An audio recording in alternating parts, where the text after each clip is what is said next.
This is a problem.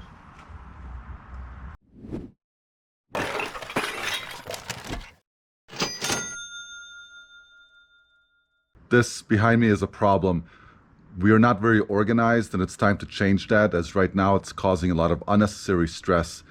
It's about 9:30 at night. Monda is just finishing up putting Jessica to sleep. Jessica's at that phase where she doesn't want me to put her to sleep, so Monda's been doing a great job doing that because, yeah, if you have children, you understand.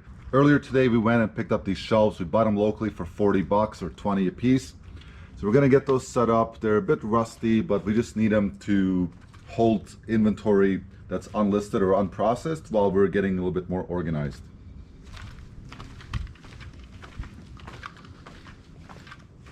As you can see right now, we don't really have a very good system in place. And if you're gonna scale anything, you need some sort of system in place.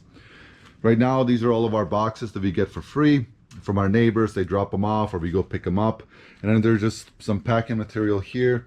All of this is unlisted inventory that we recently got. We're really good about getting most of it up and listed pretty quickly, but we definitely need to find a better way. So we're gonna figure that part out. Most likely we're gonna move all these boxes maybe back there. We have to get rid of all that extra wood, which is not gonna happen tonight.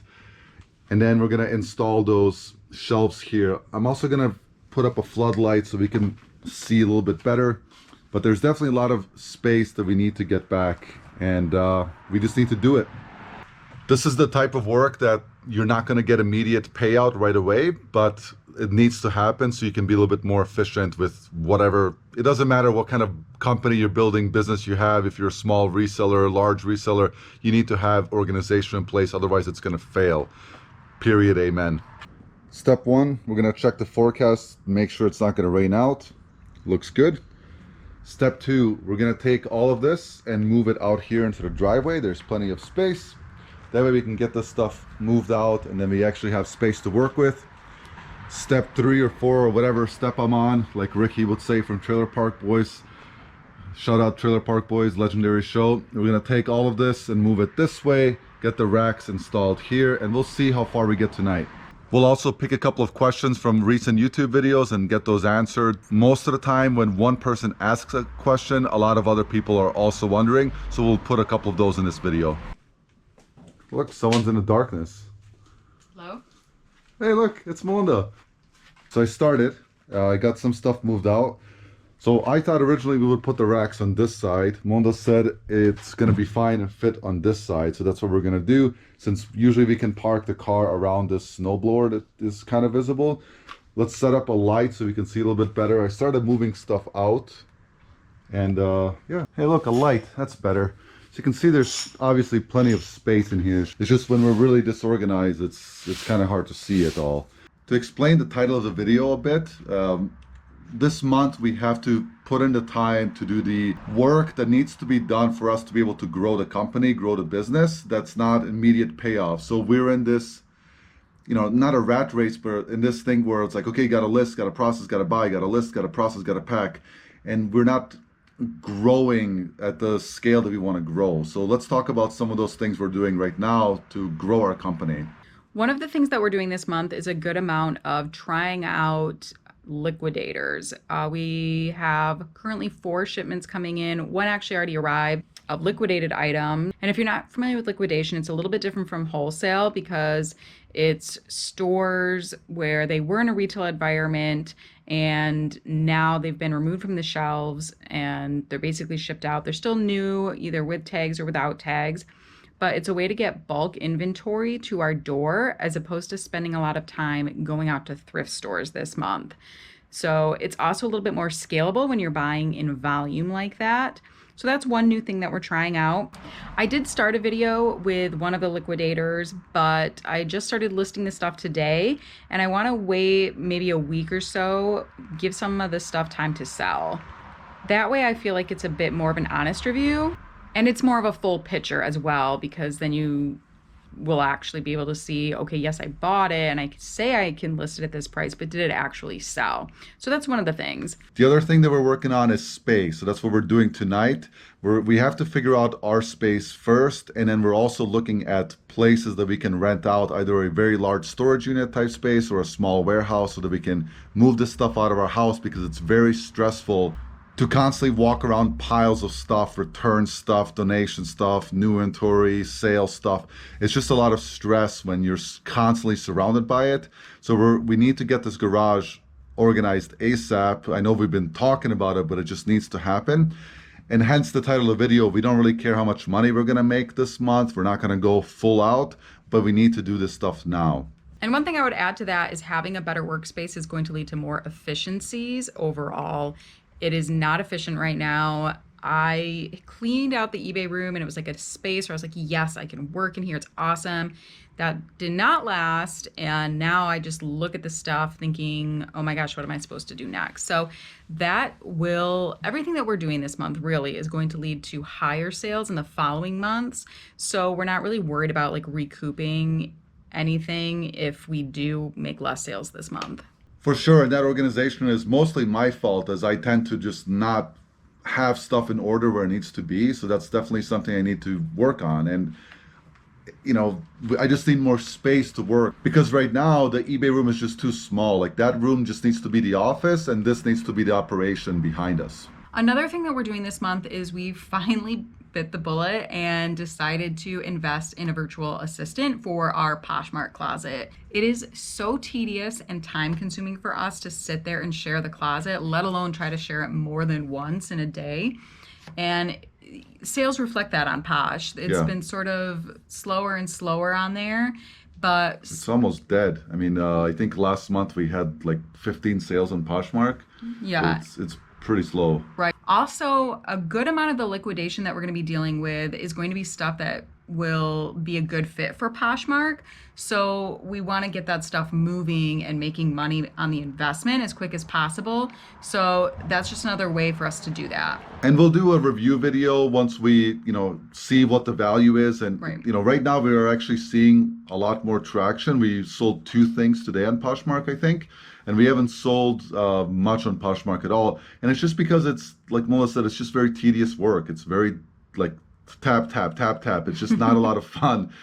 So yes, we'll have somebody else do it. It is a company that has human beings doing it. So they are following Poshmark's closet instead of some robot, which is against their policies. I think I said Poshmark's closet. I meant Poshmark's policies. The final thing that we're doing is we are having a conversation with a cross-listing company.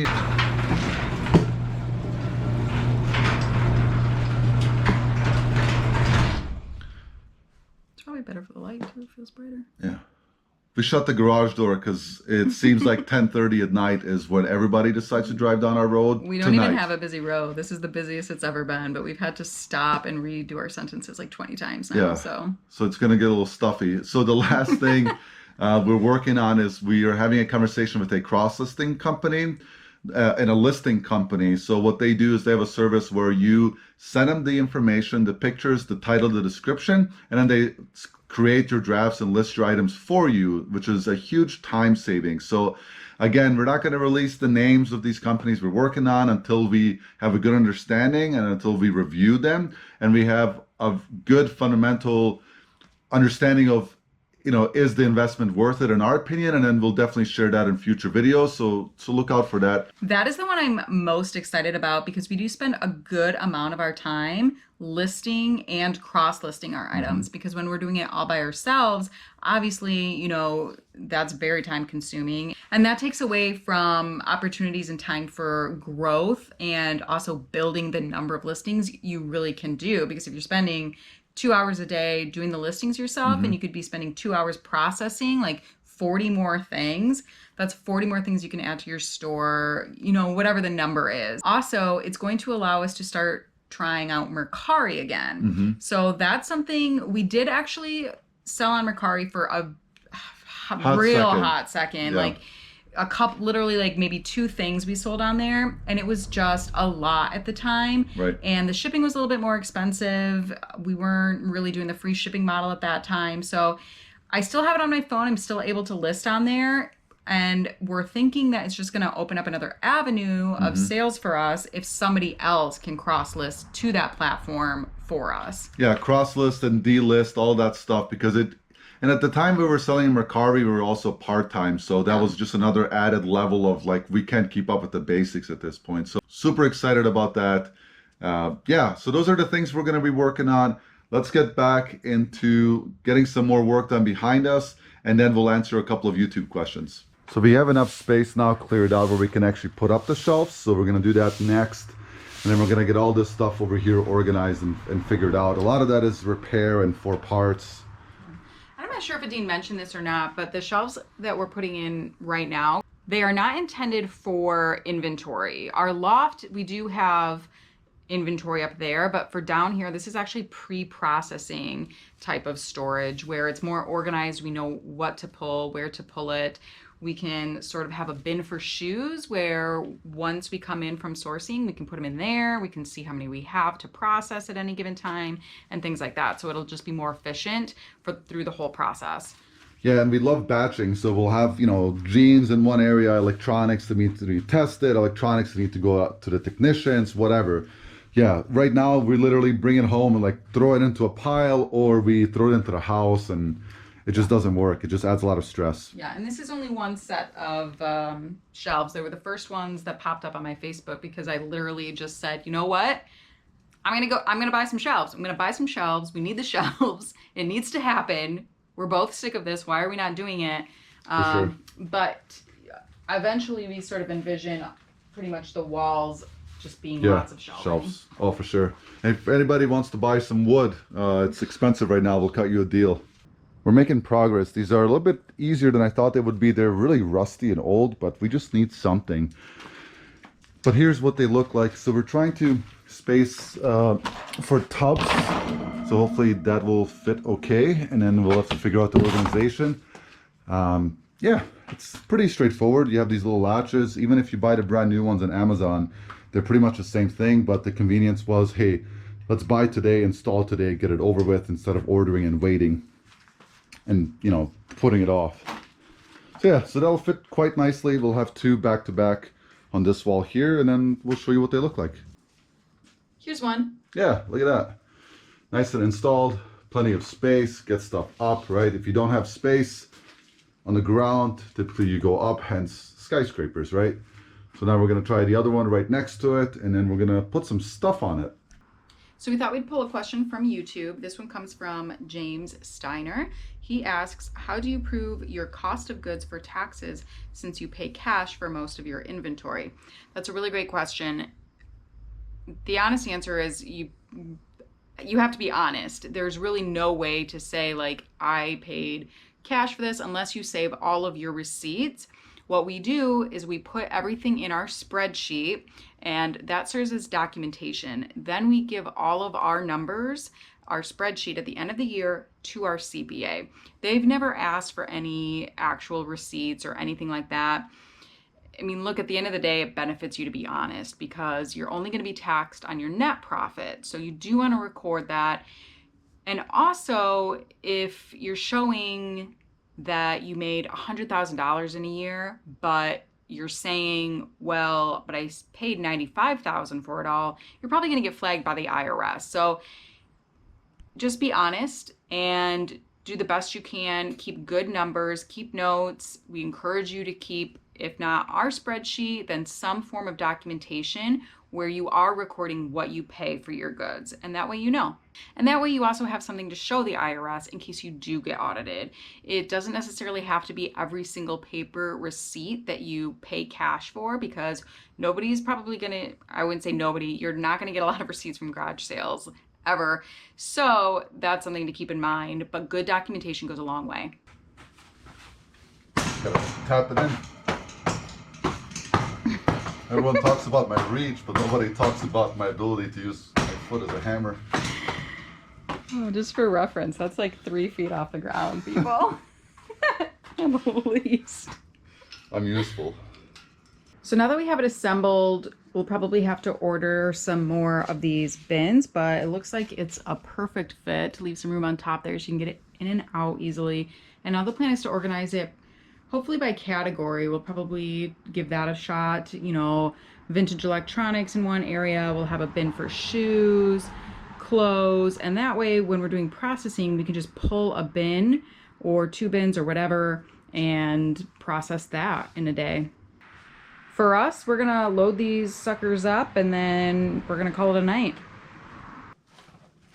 I just picked all this stuff up today from Facebook Marketplace. Breville juicers, Ninja parts. I wonder, where could I put it? Should I just splatter it all over the house like we have been for the last 2 years? No, I'm gonna put it on the shelves. Huh? On the shelves, how exciting. So right now, there's really no rhyme or reason. We're just kind of putting things in category, like all that came from a bulk buy. Some of this stuff is here. We're just trying to get it all up. So obviously it already feels like a much needed improvement. So I'm really happy about it.